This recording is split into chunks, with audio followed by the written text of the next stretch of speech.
अस्सलामु अलैकुम वरहमतुल्लाह।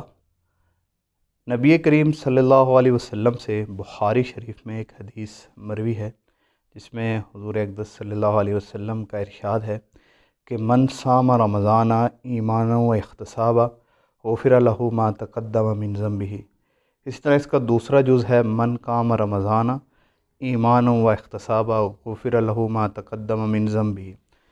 रोज़ा रखना और उसके साथ फिर क़याम करना, ये दो चीज़ें रमज़ानुल मुबारक के अंदर बड़ी अहमियत की हामिल हैं। कहने का मकसद ये है कि इसकी बरकत वाली घड़ियों को बिल्कुल ज़ाया ना करें। कुरान मजीद की तिलावत, ज़िक्र, अज़कार और क़याम से इसको मुज़य्यन करें। चुनांचे घर में जो ख़वातीन हैं वैसे भी वो ज़िक्र, अज़कार, तिलावत तो करेंगी, लेकिन उनके लिए भी तरावी की नमाज़ पढ़ना ऐसे ही शरन ज़रूरी है जैसे मर्द हज़रात के लिए ज़रूरी है। यानी कि अगर वो बिला उज़र तरावी की नमाज़ को तर्क करेंगे तो वो गुनाहगार होंगे।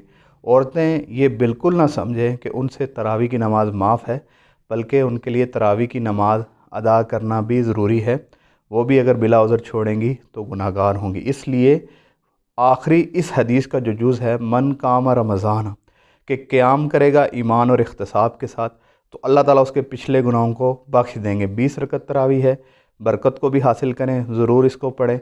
सब उम्मत को जदुओं में याद रखें। जज़ाकल्लाहु खैरा।